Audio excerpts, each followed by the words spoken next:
오늘 말씀의 제목은 어떤 레위 사람이라는 제목으로 말씀의 은혜를 나누겠습니다. 어떤 레위 사람. 2004년 1월부터 10월 사이에 우리나라 경남 밀양에서는 어마무시한 사건이 일어났습니다. 남자 고등학생 44명이 한 명의 여인을, 한 명의 여학생을 성폭행을 한 것입니다. 집단적으로 강간을 하기도 하고 혹은 선어시서 불러내기도 하고 열댓 명이 보는 앞에서 윤간을 하기도 했습니다. 대한민국에서 이 사건은 엄청나게 크게 뉴스화되었지만 사람들은 이내 잊어버리고 말았습니다. 그 뒤로 이 사건의 조사가 계속되었습니다. 사건의 조사가 계속되는 그 지점에서 더 충격적인 결과가 나타났습니다. 이 여학생은 약간의 정신지체가 있었습니다. 그러나 이 학생이 그렇다고 해서 이 일을 당해서는 절대 안 되지만 이 일을 벌였던 성인 어른들도 있었다는 사실입니다. 총 몇 명이냐? 110명이 조사를 받고 110명이나 되는 많은 사람들이 그 사건에 연루되었습니다. 여러분 어떻게 생각하십니까? 어떤 마음이 드십니까? 이런 얘기를 들으면 그런 죽일 놈들을 어떻게 처벌하면 좋을까? 이런 생각이 들지 않겠습니까? 한 사람을 대상으로 그렇게 하면 얼마나 많은 처벌을 받으면 좋을까 하는 생각이 들지 않겠습니까? 이 중에 처벌받은 사람은 단 3명입니다. 그것도 징역 10월, 집행유예로 풀려났습니다. 아무도 처벌받은 사람은 없었습니다. 감옥에 갇히거나 아무도 처벌받지 않았습니다. 이 여학생을 강간했던 44명은 블로그에 이 여학생과 성관계를 했던 영상을 올려놓고 지기들끼리 히히덕거리며 마치 엠번방처럼 놀기도 했습니다. 그 중에 한 명은 경찰이 되기도 했고요. 그 중에 한 명은 국가공무원이 되기도 했습니다. 그러면서도 자기들의 죄를 뻔뻔하게 부인하는 사람들이 되었던 것입니다. 지금 사람들은 이 일을 다 잊어버리고 기억하지 않습니다. 우리가 분노해야 하고 우리가 마땅히 화를 내야 하는 일에도 우리가 마땅히 분노하고 화를 내지 않는 이유는 바로 우리라고 하는 인식이 없어서입니다. 우리. 최근에 장례식을 치렀습니다. 가서 장례 예배를 집전하면서 슬퍼하는 사람들을 보았습니다. 덜 슬퍼하는 사람들을 보았습니다. 아예 관심 없는 사람을 보았습니다. 안타깝지만 이것은 어떤 관계로 나누느냐? 우리, 너, 그들 이렇게 나눌 수 있습니다. 나와 함께하는 사람은 너입니다. 가족, 나와 함께하는 형제자매가 죽게 되면, 아픔을 당하게 되면, 고통을 당하게 되면 같이 아파하게 됩니다. 그런데 우리, 그러면 우리라고 하는 게 어느 선까지인지는 알지 못하겠지만 조금 아픕니다. 그렇게 많이 아프지는 않습니다. 우리 학교, 우리 교회, 우리 동네, 우리 친구 그렇게 많이 아프지는 않습니다. 그들은 어떻습니까? 그들. 저 인도에 지진이 나 사람이 죽었다든지 쓰나미가 나서 태국 푸켓에 많은 사람이 죽었다든지 어떤 느낌이 드십니까? 그들의 죽음입니다. 덜 슬픈 거예요. 사람들은 왜 이 지경까지 온 것일까요? 그것은 바로 우리가 서로 연결되어 있고 한 몸이라는 사실을 잊어버렸기 때문입니다. 오늘 어떤 레위 사람에 대한 이야기를 해야 하지만 오늘 이 본문은 너무 끔찍해서 입에 다 담기가 어려울 지경입니다. 여러분 읽었지만 정말 이 말씀을 볼 때마다 입이 안 떨어지고 참 말이 안 나오는 그런 말씀 중에 하나입니다. 어떻게 이렇게 끔찍하고 천인공노할 일이 벌어지는가?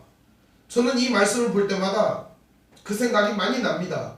밀양에 44명의 학생이 한 여학생을 강간하고 110명의 남자 성인이 그 여학생을 강간했던 사건이 생각이 납니다. 더 문제는 뭔지 압니까? 주변 사람의 반응이었습니다. 주변 사람들은 인터뷰를 몇 사람과 했는데 사람들은 인터뷰하지 않겠다고 회피하는 사람이 있었고, 대부분의 사람은 입에 담기조차 힘들지만 그 여자가 문란했다, 그 애가 문란했다, 이렇게 말하고 표현하고 맙니다. 여러분은 어떻게 생각합니까? 문란한 사람은 당해도 쌉니까? 오늘의 이야기는 많은 사회 문제 중에서 일부분 몇 가지를 다루고 있습니다. 이스라엘 사회에 만연했던 폭력과 이스라엘 사회에 만연했던 무정함과 부정함과 하나님 없음의 상태를 표현하고 있습니다. 그것을 오늘 말씀은 단 한 절, 한 문장으로 우리에게 가르쳐 줍니다. 바로 1절입니다. 우리 19장 1절을 같이 한번 읽어볼까요? 이스라엘에 왕이 없을 그때에 에브라임 산지 구석에 거류하는 어떤 레위 사람이 유다 베들레헴에서 첩을 맞이하였다. 이게 한 절로 그냥 딱 이 시대의 타락상을 요약하고 있는 겁니다. 이스라엘에 왕이 없다. 하나님은 언제나 이스라엘의 왕이었습니다. 그런데도 불구하고 이스라엘에 왕이 없다 이렇게 표현을 하는 거죠. 그런데 가장 거룩하고 경건해야 하는 레위인조차도 하나님을 인정하지 않는 시대가 바로 이 시대였다는 겁니다. 하나님을 인정하지 않는 사람들이 있을 수 있습니다. 그런데 여러분, 목사님이 예수를 안 믿는다. 어떻게 생각합니까, 여러분? 심각한 거 아닙니까? 예수님 안 믿는 목사님이 있다. 어떻게 생각합니까? 대부분 이렇게 말할 겁니다. 그게 목사냐? 이렇게 말할 겁니다. 오늘 여기 하나님을 왕으로 섬기지 않는 제사장이 있습니다. 우리는 뭐라고 말하겠습니까? 그게 제사장이냐? 근데 그 제사장이 하는 짓이 더 기가 막힙니다. 베들레헴에서 첩을 맞이했습니다. 이 사람이 살고 있는 지역은 에브라임 산지 구석이랬어요. 에브라임 산지 구석에서부터 베들레헴까지는 대략 48km 정도 됩니다. 50km예요. 지금도 50km를 가려면 멀어요. 그죠? 근데 그때 당시에는 이동수단도 별로 없었는데 50km 나가서 첩을 맞이하려면 어떻게 해야 될까요? 저는 이 레위인이라고 말하고 싶지도 않습니다. 이놈이 첩을 맞이하러 거기까지 갔을 때에는 여기저기 떠돌아다니는 상태였다는 겁니다. 마치 지난 우리가 18장, 17장에 살펴보았던 레위인 미가처럼 먹고 살 길을 찾아 자기의 부귀와 영화를 위하여, 자기 영달을 위하여 떠돌아다니는 인생을 살았다는 겁니다. 하나님의 뜻에 따라 자기에게 주어진 사명을 감당해야 될 레위인이 자기의 사명을 팽개치고 여기저기 돌아다니다가 결과적으로는 첩까지 얻는 비참한 상황에 이르게 되었다. 그것이 바로 사사기의 이야기입니다. 오늘 1절은 그렇게 간략하게 이 아픔을 묘사하고 있는 겁니다. 시대의 아픔을 말입니다. 첩을 맞이했다고 했는데 이 첩이라는 말이 필레게시라는 말입니다. 이 필레게시라는 말은 무슨 말이냐면 원래 본부인은 이샤 그럽니다. 이샤. 그래서 부인, 그 다음에 첩이 있습니다. 이 필레게시라는 말은 종하고 비슷한 처지인데 종보다 조금 나은, 쉽게 말하면 종은 뭐예요? 그냥 일 시키는 게 종이잖아요. 이 필레게시는 딛고 자는 종입니다. 그러니까 한마디로 얘기하면 몸종이죠. 몸종. 그러니까 자기의 그런 성적 욕구를 충족해주는 그런 종으로 레위인이 맞이했다는 겁니다. 첩을. 끔찍한 일 아니겠습니까? 이거 어디 가서 말할 수도 없는 부끄러운 얘기입니다. 이런 얘기가 자체가. 그런데 이런 일들이 오늘 우리의 인생 가운데는 많이 일어나고 있습니다. 온갖 종류에서 일어나고 있는 목회자의 성폭행, 그리고 성직자들의 타락상. 이거는 어제 오늘 얘기는 아닙니다. 중세시대에도 신부님들이 타락하자 수녀님들과 정을 통하는 일이 일어났습니다. 아이가 생기면 아이를 성당 밑바닥에 묻었습니다. 지금도 성당을 재건하고자 하면 아이의 뼈다귀가 많이 나옵니다. 이런 일들은요, 어제 오늘 얘기는 아닙니다. 그런데 사사기는 우리에게 무엇을 고발하려고 이것을 써준 것일까요? 사사기는 우리에게 무엇을 고발하려고 이 얘기를 들려주는 것이냐 하는 겁니다. 이때 타락했다고요? 이때 사람들이 나빴다고요? 그 얘기를 하고자 하는 게 아닙니다. 여호와 하나님이 없으면 어떤 일이 벌어지는가에 대한 얘기를 해주는 겁니다. 여러분 정신 차리고 들으시길 바랍니다. 여호와 하나님이 없으면 저도 여러분도 누구도 이렇게 될 수 있다는 걸 보여주는 겁니다. 하나님이 왕이 아니시면 누구도 이렇게 될 수 있다. 그게 제사장 아니라 제사장 헤롯이라도 그런 일이 일어날 수 있다. 그걸 우리에게 가르쳐 주는 겁니다.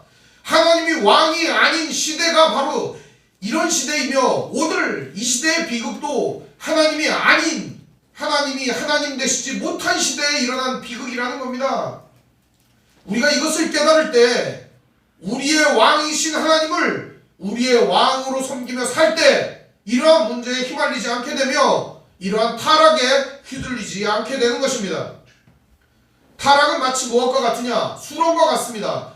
깊이 빠져듭니다. 그러면서도 불구하고 아무리 나오려고 애를 써도 나오지 못하는 수렁과 같습니다. 계속 빠져드는 늪지대 같은 것이 바로 죄입니다. 이 죄의 수렁에 한번 빠지게 되면 나올 수가 없는 겁니다. 그래서 사람들은 먼저 자기 자신의 위치를 파악하고 내가 누구인가를 생각해야 합니다. 죄의 수렁에 빠졌을 때는 속히 나와야 합니다. 처음 빠졌을 때 나올 수 있어요. 그러나 허리 이상 빠져버리면 나오기가 너무너무 힘들어집니다. 그대로 죽는 것입니다. 이 레위인의 타락은 얼마나 급속했는가.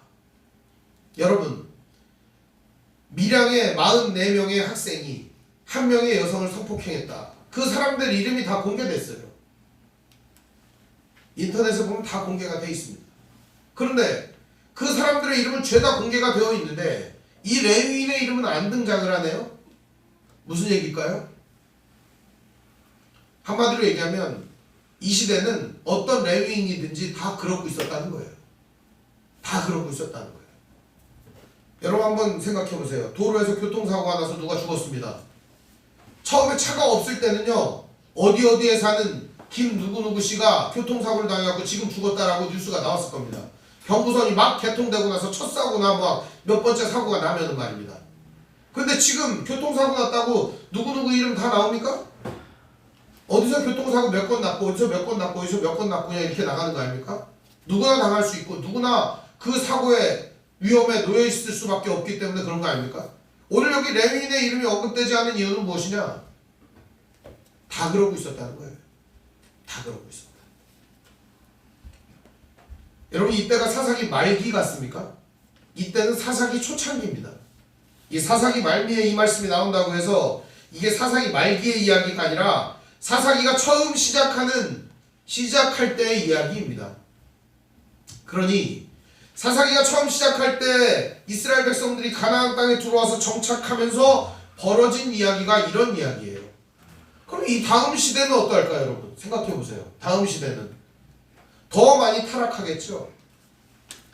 오늘 이 이야기는요, 여기서 끝이 안 납니다.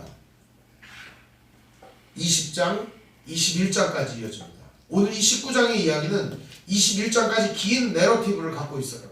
근데 이 긴 이야기가 오늘 이 첫 시발점이 뭐였습니까? 하나님이 왕이 아닌 시대, 그때 일어난 일이라는 겁니다. 하나님이 왕이 아닌 그 시점에서 벌어진 일이다 라고 우리에게 가르쳐 주는 것입니다. 다음 절은 말하고 싶지도 않습니다. 2절에 보면 그 젊은 첩이 어떻게 했대요? 행음을 했다고 나옵니다. 첩이 행음하고 남편을 떠나 베들레헴 그의 아버지의 집에 돌아가서 거기서 넉 달 동안을 지냈다. 행음하고 라고 하는 말 자체가 음란하고 음탕한 짓을 벌이고 다른 남자를 취했다는 말도 돼요. 근데 이 말에는 다른 말이 포함되어 있어요. 열받았다, 승질났다, 화가 났다, 뭐 이런 말도 포함되어 있어요. 그럼 이 첩은 왜 승질나고 왜 열받고 왜 화가 났을까요? 한번 여러분 유추를 해보세요. 첩이 승질나고 화가 나는 때는 언제일까요? 이 남자가 딴 여자를 취했을 때겠죠. 딴 여자를. 그러니까 열받아갖고 어떻게 할 겁니까? 너도 그려? 그럼 나도 그러지 뭐. 그러면서 딴 남자하고 바람을 피운 겁니다. 상황이 굉장히 재밌게 돌아가고 있습니다. 근데 이런 상황에서 어떤 일이 일어나게 되느냐? 유다 베들레헴의 그의 집에 돌아가서 거기서 넉 달 동안을 지냈다. 열받아가지고 어디로 갔어요? 친정으로 돌아가 버리고 말았습니다. 자기 집으로 가서 사는 겁니다. 여기서 그냥 이야기가 끝나면 참 좋겠는데 이 남자가 귀책 사유가 있으니까 어떻게 합니까? 그 여자를 따라갑니다. 3절에 보면 이 남자 유대인이죠. 그리고 레위인이죠. 이 어떤 레위 사람이 그 첩을 찾으러 베들레헴까지 50km의 여정을 걸어가는 것입니다. 갑니다. 근데 준비물이 뭐가 있을까요? 우리 한번 보겠습니다. 3절 한번 같이 읽어볼까요? 시작. 그의 남편이 여자에게 다정히 말하고 그를 데려오고자 하여 하인한 사람과 나귀 2마리를 데리고 그에게로 가매 여자가 그를 인도하여 그의 아버지의 집에 들어가니 그 여자의 아버지가 그를 보고 기뻐하니라. 뭐를 데려갔어요? 하인한 사람, 나귀 2마리, 그리고 뒤에 보면 나오겠지만 온갖 종류의 먹을 것들과 이런 것들을 챙겨가지고 갔습니다. 가가지고 이 여자를 데려오고자 하여 갔는데 또 희한한 건 이 여자가 이 남자를 반가이 맞아주고 그 집에서는 또 아유 우리 사위가 왔느냐고 장인어른이 나와가지고 맞아주는 겁니다. 희한하죠. 물란함이 어떻게 된 거예요? 생활화가 돼 있었던 시대였습니다. 물란함이. 그까짓 거 좀 물란하면 어때? 물란해도 돼. 아니 뭐 하룻밤 지낸 건데 어때? 아니 바람 좀 피우면 어때? 괜찮아. 그게 레위인이든 뭐든 간에 그래도 상관없다는 시대가 된 것입니다. 여러분 오늘 이 시대는 어떻습니까? 물란하면 사람들이 옛날 사람들은 그럽니다. 남자가 그럴 수도 있지 뭐. 노인네들은 되게 그러더라고요. 희한하게. 보면 좋아하는지 모르겠지만 요즘 사람들한테 그런 얘기를 해보십시오. 젊은 애들은 이렇게 말합니다. 아니 뭐 결혼 전에 동거도 하는데 뭐 별 얘기를 다 합니다. 오늘 이 시대를 살아가는 사람들은 전부 일부일처제니까 이 말이 전혀 용납이 안 됩니다. 용납이 안 되는 말이죠. 이때 당시에는 일부 다처의 세상 속에서 살고 있었던 사람들이었습니다. 그렇다고 하나님이 일부 다처를 허용한 게 아니었습니다. 인간의 악행으로 벌어진 일이었습니다. 중요한 거는 이 집에서 3일 동안 머무르게 됩니다. 그리고 3일 동안을 먹고 마시고 놀고 그렇게 합니다. 그것도 누가요? 레위인이요. 레위인은 적어도 언제쯤 떠났을까요? 여러분 생각해보세요. 안식일 다음날 떠났겠죠. 3일 지났습니다. 3일 지나고 나서 장인어른이 말합니다. 아유 자네 피곤할 텐데 좀 더 쉬다 가게. 먹고 놀고 쉬다 가게. 그자 나흘째가 됐습니다. 아유 그래 알겠습니다. 또 쉽니다. 그리고 나서 몇째 날이 돼요? 5째 날이 됩니다. 아 이제는 도무지 못하게 가야 돼요. 왜요? 6일 7일 다음 날이 뭐예요? 안식일이니까 레위인의 직분을 해야 될 거 아닙니까? 가야 돼요. 그러니까 못합니다. 그러니까 5째 날도 얘기합니다. 그러면 좀 음식 좀 먹고 좀 기력을 돋운 후에 가시게. 그러자 사위라는 사람이 그렇게 얘기하면 알았습니다. 그리고 놀고 먹다 보니까 또 얼마나 지났어요? 해가 질 때가 된 겁니다. 해가 뉘엿뉘엿 넘어가는 때가 된 거죠. 어떻게 합니까 이제? 아니 빨리 가야 됩니다. 그러고서 다 챙겨가지고 나오게 됩니다. 그리고 나서 벌어지는 상황은 더 우리에게 비참한 상황으로 우리를 몰아가고 있습니다. 그렇게 해가지고 나왔잖아요. 자 이제 떠납니다. 자, 떠나는데 이제 해가 졌어요. 깜깜해졌습니다. 그러자 종이 이제 해가 졌습니다. 어떡할까요? 이렇게 말합니다. 그러면서 종은 이 지역에서 방 잡아서 쉬십시다. 근데 그 지역이 어디냐? 바로 이방인의 지역이었습니다. 보실까요? 11절 함께 읽습니다. 시작. 그들이 여부수에 가까이 갔을 때 해가 지려 하는지라 종이 주인에게 이르되 청하건대 우리가 돌이켜 여부수 사람의 이성에 들어가서 유숙하십시다 하니 가서 좀 쉽시다 얘기를 하는 겁니다. 해도 이제 이거 해가 지려고 하는지라 라는 말이 해가 졌다는 말입니다. 그러니까 해가 넘어간 거예요. 그러니까 해 넘어갔으니까 우리 들어가서 쉬십시다. 그러니까 이 주인이 얘기를 합니다. 아니 나는 이방인의 집에는 안 가. 유대인에게 갈 거야. 그게 바로 12절에 기록되어 있습니다. 주인이 그에게 이르되 우리가 돌이켜 이스라엘 자손에게 속하지 아니한 이방 사람의 성읍으로 돌아갈 것이 아니니 기브아로 나아가리라. 기브아는 베냐민의 땅인데요. 베냐민 기브아까지 가겠다는 겁니다. 여기서 대략 한 10km 정도 더 가야 됩니다. 근데 10km 정도 더 갑니다. 5km에서 10km 그 선인데 정확하게는 모르겠습니다. 어쨌든 천안도 지역이 넓잖아요. 그렇죠? 어느 거리인지 정확히는 알 수 없지만 대략 조금 더 가는 거리입니다. 갔습니다. 가가지고 이제 도착을 했습니다. 14절을 보면 이들이 도착을 합니다. 14, 15절 우리 같이 읽어볼까요? 시작. 모두 앞으로 나아가더니 베냐민에 속한 기브아에 가까이 이르러 해가 진지라. 기브아에 가서 유숙하려고 그리로 돌아 들어가서 성읍 넓은 거리에 앉아 있으나 그를 집으로 영접하여 유숙하게 하는 자가 없었더라. 이제는 완전히 깜깜해진 겁니다. 해가 없어졌어요. 그리고 나서 컴컴해졌는데 보통 마을 광장에 이렇게 나그네가 있으면 어떡하냐? 누구라도 우리 집에 오십시오 그렇게 하고 모셔드리는 게 전통이었습니다.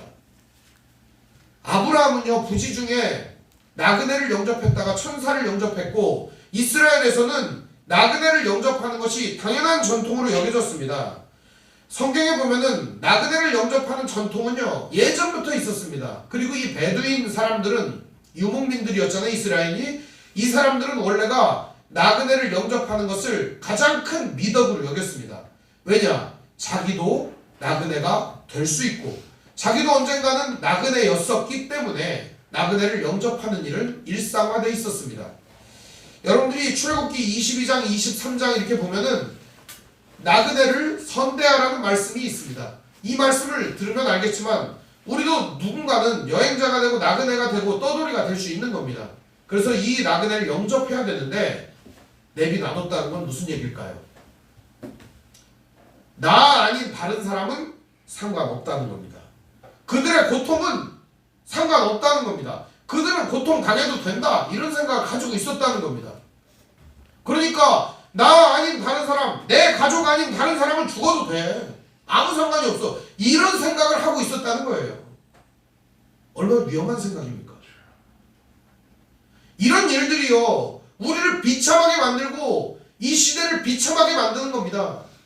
나 아닌 다른 사람을 소중히 여길 때 나도 소중하게 여길 수 있는 겁니다. 내가 다른 일을 소중하게 여길 때 우리는 서로 소중하게 여겨지는 겁니다. 왜 그러면 내비뒀을까요, 여러분? 곰곰이 생각을 해보세요. 이 나그네가 왔는데 밤새기까지 내비뒀습니다. 왜 내비뒀을까요? 왜 거기 그냥 놔둔 걸까요? 집으로 데리고 들어가서 영접할 사람이 아무도 없었습니다. 첫째는 무정해서, 두 번째는 왜 그럴까요? 밤이 깊어지면 뭐 하려고? 약탈하려고. 이 지역은 아마도 나그네를 약탈하는 지역이었던 것 같습니다. 나그네를 갖다가 선대하는 지역이 아니라 나그네를 갖다가 약탈하고 나그네를 죽이는 곳이었던 것 같습니다. 그래서 집으로 들이지 않았던 겁니다. 근데 어떤 노인이 지나가게 되는데 이 노인의 출신이 어디입니까? 에브라임 출신이었다고 합니다. 그러니까 이 노인 출신 지역이 에브라임이다 보니까 오다 보니까 에브라임 사람이 앉아있는 겁니다. 아, 우리 고향 사람이구나. 그래서 데리고 자기네 집으로 들어가게 됩니다. 원래 지파별로다가 옷이 입는 복색이 좀 다릅니다. 각 지파별로. 르우벤 지파 옷 입는 거 다르고 레위 지파 옷 입는 거 다르고 다 다릅니다. 근데 이 어떻게 보면 에브라임 사람들 입는 그 옷이 달랐던 거겠죠. 혹은 이 사람도 레위인이니까 그랬던 것 같습니다. 레위인을 집으로 영접을 합니다. 그래서 그 집으로 드리고 맞아들여야 하는데 그 대화가 엄청 깁니다. 이 대화가 왜 기냐? 이 대화 자체가 우리에게 시사해주는 바가 크기 때문입니다. 우리 대화를 같이 한번 읽어보겠습니다. 16절에 보면 노인이 옵니다. 그리고 노인의 대사가 16, 17절에 있습니다. 저녁 때 노인이 밭에서 일하다가 들어오니 그 사람은 본래 에브라임 산지 사람으로서 기브아에 거류하는 자요 그곳 사람들은 베냐민 자손이더라. 노인이 눈을 들어 성읍 넓은 거리에 나그네가 있는 것을 본지라. 노인이 묻되 그대는 어디로 가며 어디서 왔느냐 하니 이 사람이 대답합니다. 그가 그에게 이르되 우리는 유다 베들레헴에서 에브라임 산지 구석으로 가나이다. 나는 그곳 사람으로서 유다 베들레헴에 갔다가 이제 여호와의 집으로 가는 중인데 나를 자기 집으로 영접하는 사람이 없나이다. 아무도 나를 영접해주지 않습니다. 아니 이 동네 인심은 이런 겁니까? 이 모양 이 꼴이에요? 그러면서 얘기를 하는 겁니다. 그러면서 이렇게 또 말합니다. 뭐 나는 솔직히 뭐 영접 안 해도 돼. 그런데 그냥 아무도 없길래 얘기를 하는 겁니다. 얘기를 하는 거예요. 9절에 보면 우리에게는 나귀에게 먹일 집과 여물이 있고 나와 당신의 여종과 당신의 종인 우리들과 함께한 청년에게 먹일 양식과 포도주가 있어 무엇이든지 부족함이 없나이다 하는지라. 이 레위는 자존심이 엄청 센 사람이었습니다. 그래가지고 우리 집으로 들어가 쉽시다 노인이 얘기를 하니까 뭐라고 얘기하는 거예요? 아니 안 가도 돼요. 우리 다 있어요 먹을 거. 단지 잘 데가 없을 뿐입니다. 그 말이 그 말이에요 그냥. 근데 자존심이 엄청 센 거죠. 그러자 노인이 말합니다.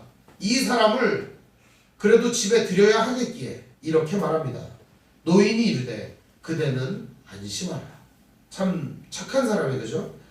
그대의 쓸 것은 모두 내가 담당할 것이니 거리에서는 유숙하지 말라 하고 그를 데리고 자기 집으로 들어가서 나귀에게 먹이니 그들이 발을 씻고 먹고 마시니라. 참 아름다운 결말인 것 같습니다. 아름다운 결말인 것 같아요. 근데 여러분 왠지 씁쓸하지 않습니까? 하나님의 말씀대로 가장 비참한 사람이 누구냐? 고아, 과부, 나그네입니다. 이 세 사람을 돌봐야 될 마땅한 책임이 있다라고 유대인들은 책임을 가지고 살아요. 그런데 책임이 없이 어떻게 사는 거예요?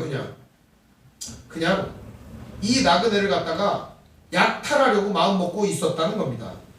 안타까운 사실은 이들은 그 밤에 들어가서 씻고 쉬고 있었다는 겁니다. 이 지역은 어떤 지역이었느냐? 매우 무서운 지역이었습니다. 그 다음 말씀을 보면은 그들이 마음을 즐겁게 할 때, 그러니까 마음을 즐겁게 한다는 게 편히 쉬고 있을 때입니다. 그때 그 성읍의 불량배들이 그 집을 에워싸고 문을 두들기며 집주인 노인에게 말하여 이르되 내 집에 들어온 사람을 끌어내라. 우리가 그와 관계하리라 하니. 여기 보면 문을 두들기며 이런 말이 있잖아요. 이 두들기다라는 말은 원래 머리를 들이박다 이런 말이에요. 문에다가 머리를 쿵쿵 찌우면서 사람들이 막 터지게 몰려들었다는 겁니다. 상황이 좀 이해가 되시죠? 그러니까 똑똑똑 그 사람 좀 끌어내주세요 이렇게 한 게 아니고 사람들이 하도 몰려들어가고 머리에다 쿵쿵 이마를 찧어가면서 사람들이 죄다 몰려들었다는 겁니다. 잔뜩 몰려들어가고서 했는 얘기가 뭡니까? 그놈 끌어내라. 우리가 그놈을 좀 알아봐야겠다. 이 야다라고 하는 말이 상관한다, 관계한다 이 말인데 알다 이런 말입니다. 알다.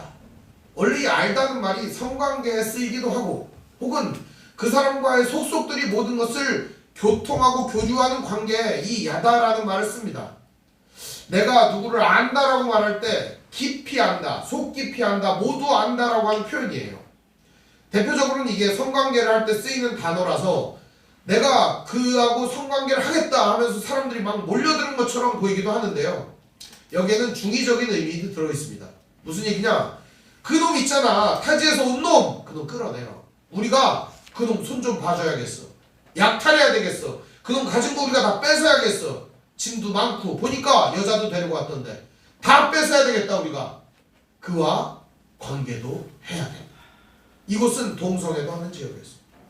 얼마나 심각한지 모릅니다. 모든 걸 빼앗겠다는 겁니다.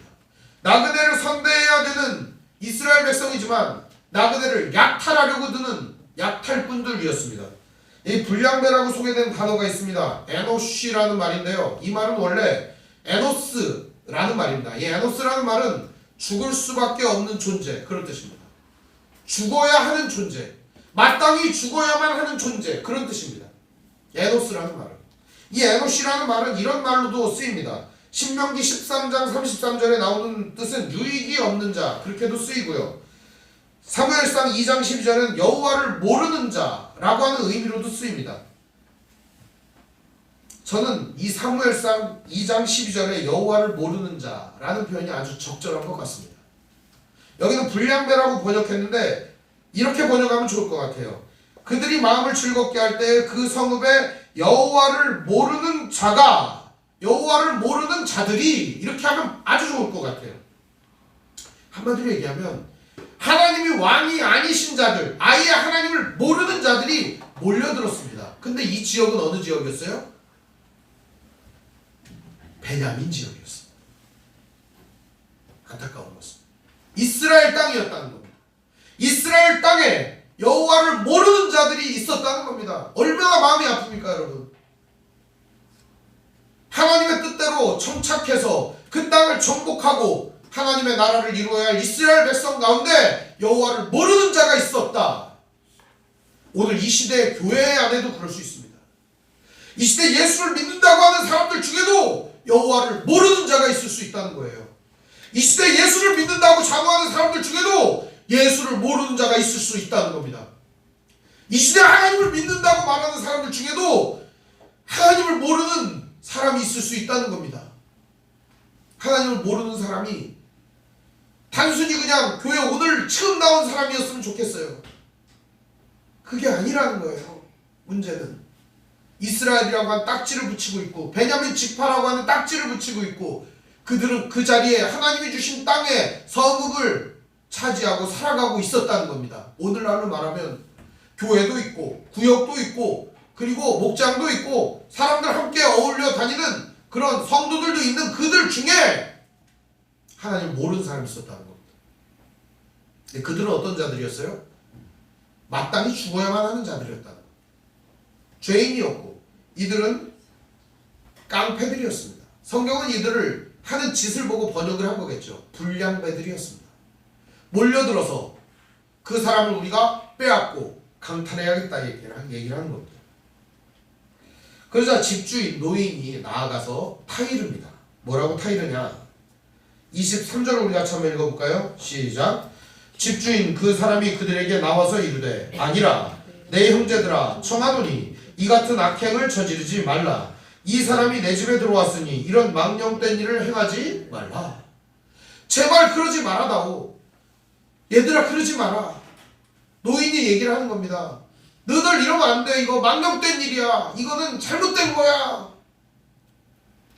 이 사람들은 그렇게 호락호락한 사람들이 아니었습니다. 물러나려고 하는 기미를 보이지 않습니다. 그러자 노인은 다시 말을 이어갑니다. 24절도 우리 같이 한번 읽어보겠습니다. 함께 있습니다. 시작. 보라 여기 내 처녀 딸과 이 사람의 첩이 있은즉 내가 그들을 끌어내리니 너희가 그들을 욕보이든지 너희 눈에 좋은 대로 행하되 오직 이 사람에게는 이런 망령된 일을 행하지 말라 하나. 이 노인의 행동이 이해가 되십니까? 내 딸이나 혹은 이 사람의 첩을 끌어낼 테니까 그들이나 욕보이고 이 사람은 욕보이지 말아라. 이거를 저는 두 가지로 해석을 하면 좋을 것 같습니다. 첫 번째는 나그네니까 나그네를 죽이는 것보다는 내 딸이나 내 첩을 내주는 게 낫다. 나그네를 선대하는 것이 율법이니까 율법을 지키려고 그랬는지도 모르겠습니다. 그러면 데리고 온 첩은 왜 내보내라는 거예요? 딱 봐도 성놀이개니까 그냥 당하게 두자 이겁니다. 여기에 보면 이 노인이나 이 사회의 윤리의식이 그대로 보이는 겁니다. 그 사람은 당해도 싸다 이런 생각이 있는 겁니다. 실제로 나중에 자기 딸은 안 내보내요. 이 첩을 내보냅니다. 그 정도로 윤리의식이 바닥이었다는 거죠. 또 한 가지 해석은 이렇습니다. 레위인이니까 레위인을 선대해야 복을 받을 거 아닙니까? 그러니까 레위인은 내비두고 저 천한 것만 내보내자 이렇게 얘기를 한 겁니다. 아마 그게 맞을 것 같습니다. 실제로 이 노인은 그 여인을 내보내고 갑니다. 물론 여기는 레위인이 내보낸 것처럼 되어 있지만 이 히브리어 이걸 파싱을 해보면 노인이 내보냈는지 아니면 이 레위인이 내보냈는지가 불분명합니다. 누가 내보냈는지 모릅니다. 그냥 그 사람이라고 되어 있으니까요. 우리 25절을 같이 한번 읽어볼까요? 시작. 무리가 듣지 아니하므로 그 사람이 자기 첩을 붙잡아 그들에게 밖으로 끌어내매 그들이 그 여자와 관계하였고 밤새도록 그 여자를 능욕하다가 새벽 미명에 놓은지라. 이 첩을 끌어낸 겁니다. 그리고 바깥에 있는 이 야만인 같은 놈들은 어둠을 틈타 이곳에 와서 그 여자를 마음껏 윤간하고 능욕하고 새벽까지 이 여인을 갈갈이 찢어버린 겁니다.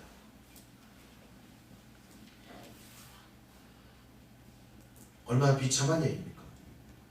나그네를 선대해야 하지만 오히려 나그네를 약탈하고 하나님의 말씀을 무시하며 하나님이 없는 삶을 살아갔던 이들의 모습을 보십시오. 오늘은 28절까지 하겠습니다. 우리 28절 말씀 같이 한번 읽어볼까요? 시작. 동틀 때 여인이 자기의 주인이 있는 그 사람의 집 문에 이르러 엎드러져 밟기까지 거기 엎드러져 있더라. 동틀 때까지 이 여자가 엎드러져 있었다는 겁니다. 죽었을까요? 살았을까요? 아직 죽었다는 얘기는 없습니다. 동틀 때까지 엎어져 있었다는 겁니다. 그러면 엎어져 있으면 어떻게 해요, 여러분? 얼른 들여다가 살려야 될 거 아닙니까? 안에서는 어떤 일이 있었을까요, 여러분? 한번 생각해 보세요. 집 안에서는 자고 있었을 겁니다. 그 난리가 나는데도 자고 있었다는 겁니다. 이 여자가 엎어져 있을 때 들였더라도 살아있을 거예요. 엎어져 있었고 또 엎드러져 있었다는 얘기를 두 번이나 쓰고 있는 건 뭐겠어요? 이 여자가 엎드러졌을 때 들여놨으면 좋았을 거예요. 살릴 수 있었을 거예요. 그런데 엎드러지게 내버려 두었다는 겁니다. 안에 있는 사람도 생각했던 거예요. 까짓 거 별일이야 있겠어. 그냥 간간히 당하고 말겠지. 원래 성 놀이개였던 걸 뭐. 위안부 할머니들이 나와서 어렵게 고백을 했습니다. 우리는 위안부였습니다. 성 놀이개였습니다. 일본군에게 강제로 당한 사람들입니다. 처음 그들이 나왔을 때 사람들은 욕했습니다. 그게 뭘 잘했다고 떠드냐. 지금도 그렇게 말하는 사람들이 있습니다. 그게 자랑이냐. 여러분, 자랑이 아니라 비참함을 당하고 뺨 맞은 사람을 위로해 주지는 못할 망정 그들의 뺨을 또 때리는 일은 없어야 되지 않겠습니까? 아픔과 고통이 있는 사람들을 대할 때 우리들은 그들의 뺨을 어루만져주고 위로해 주지는 못할 망정 그들의 상처에 소금을 끼얹지는 말아야 하지 않겠습니까? 오늘 일어난 이 모든 일들은요, 사랑이 부족해서 일어난 일이고 우리 안에 믿음이 부족해서 일어난 일이기도 하지만 이 일은 하나님이 왕 되시지 않았기 때문에 일어난 일이라는 겁니다. 이거를 여러분 기억하셔야 합니다. 오늘 우리에게서도 하나님이 왕이 아니시면 이런 일은 누구에게나 일어날 수 있다는 사실입니다. 사랑하는 성도 여러분, 오늘 이 비참한 일을 똑똑히 기억하시기를 바랍니다. 그리고 오늘 우리의 삶에 하나님이 왕 되시게 하시기를 바랍니다. 하나님이 왕이 아니시면 누구도 이런 일이 일어납니다. 나는 아닐 거라고 말하지 마십시오. 누구나 이런 일을 당할 수 있고 누구나 이런 일이 자기에게서 벌어질 수 있다는 사실입니다. 먼저 우리 주변에 일어나는 모든 일들에 관심을 가지시고 그것에 사랑과 인애와 자비를 여러분의 마음을 열어놓으시고 바라보셨으면 좋겠습니다. 연약한 자들과 고통당하는 자들의 편이 되주시고 그들을 지지하고 응원해 주셨으면 좋겠습니다.